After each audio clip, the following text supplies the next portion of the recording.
The delivery. Kimberly Martin, the delivery. If I had roses, I would be throwing them to you. Happy to see you get up, first take around the horn. And that line, Kimberly Martin.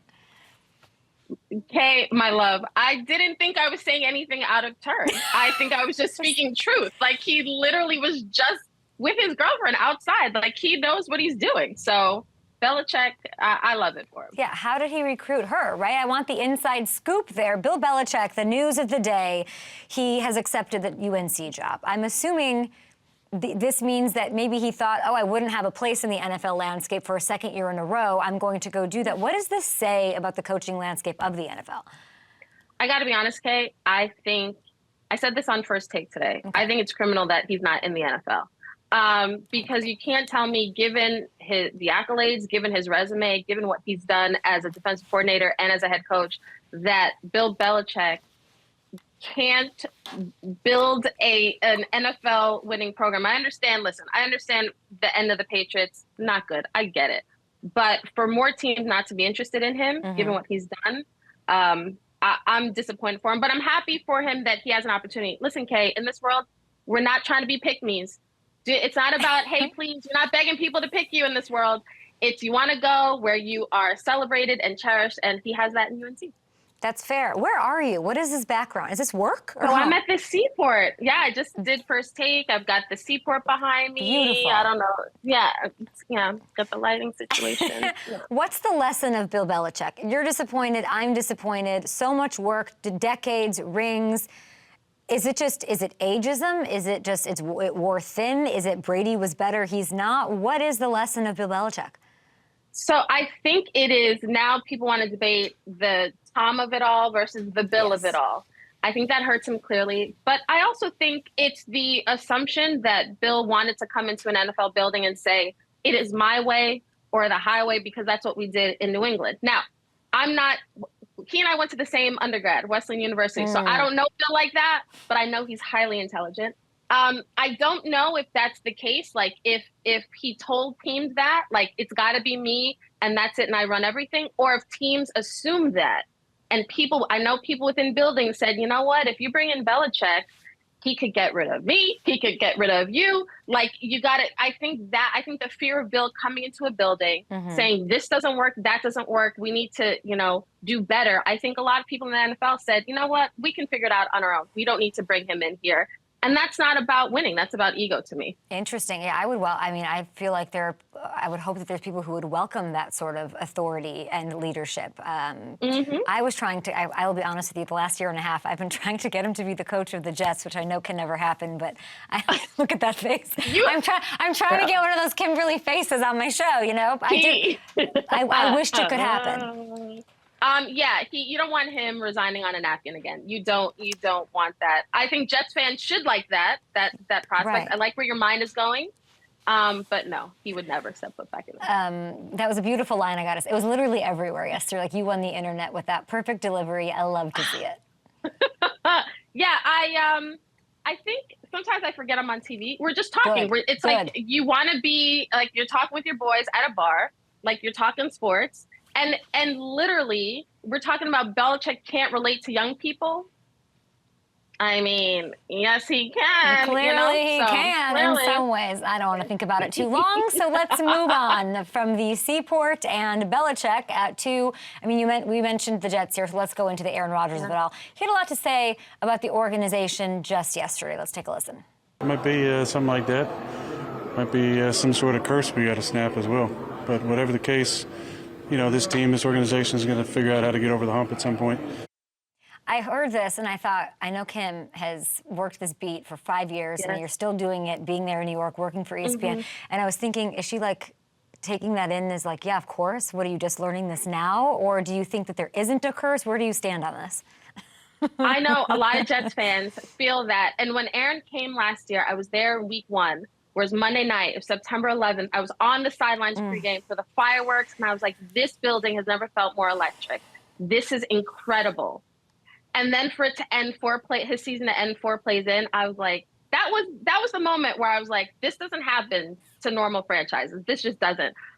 There is something I don't want to use curse, but there's something about this organization that just can't get out of its own way. And whatever it does, it just backfires. And I don't know what will fix it. Because I actually was optimistic for Jets fans. I thought they're going all in. He's got something left in the tank. And this season has just been a train wreck. And our guy, Devontae Adams, your guy, I loved him. I said it'd be criminal for them not to get him. They got him. Same. And the offense just has not, I don't know what will fix it, but Aaron Rodgers clearly hasn't been the answer, which is unfortunate because I was hoping for that storybook ending for him and Jets fans here in this area. I agree. There was a shocker. You're in that area. MSG last night. How was the game? Kay, don't do this to me. What do you mean? There you are. Let me. There you are. You're at the Knicks game. You're on the. Wait, what? Okay, first of all, Trae Young, do not come to Madison Square Garden throwing dice on my court. Don't do that. Don't Is that do what that. happened? Don't do that.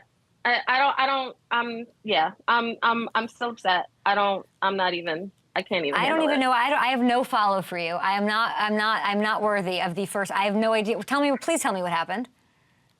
Well, we lost Kay. Yeah. And Trae Young wanted to be at center court throwing the dice.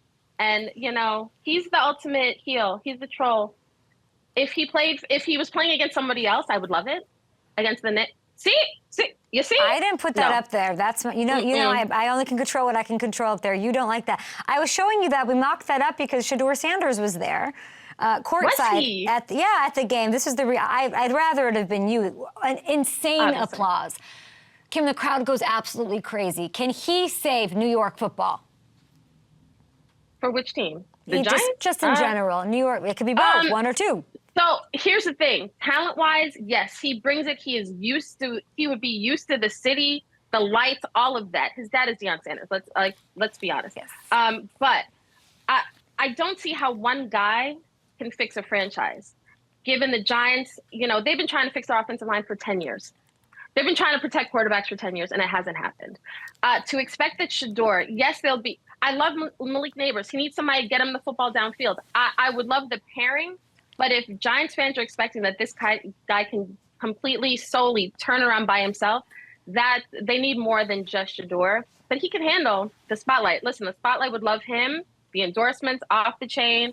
He has that energy. I'm from Brooklyn, so he can handle it. He can handle it for sure. I just don't know if getting to the playoffs in year one is actually realistic or anything like that. Well said. You handle a lot on Get Up, a lot of personalities, a lot of stuff going on. I'd like to get to know everyone a little bit better with something I'm calling Get UPerlatives.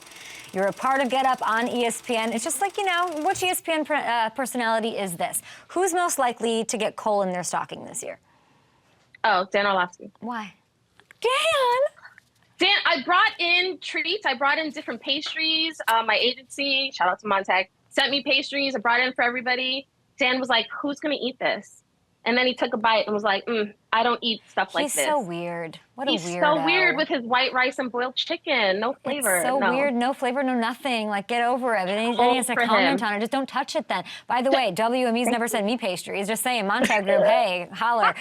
Most likely to fit in a workout before the show? Greenie. That man, he does a lot of hours between Countdown, Get Up, and the Draft podcast that he has with Field Yates and Mel. He's my guy. I love Greenie. He's on his little Stairmaster. That's not true. You don't want to invite him to Thanksgiving. Kimberly, I track you. I know what's up. Most likely to be the last to leave the holiday party? Oh, man. Probably Harry Douglas. Because Harry Douglas will come in and just be talking from sun up to sundown. Like he's talking about Trae Young and the Atlanta Hawks beating my Knicks. So, yeah. Most likely to buy Lamar Jackson's new unisex perfume? Ooh, me. Oh, I love that. I love Lamar. I do too. I want to smell that perfume more than anything. Most likely to get their Super Bowl pick right this year? Oh, gosh. Who do I work with? Jeff Saturday. I don't know. I'll throw him a bone. Oh, I love that. See, what a good teammate. Kimberly Martin, we appreciate you. I hope I see you. I need to see you sometime soon.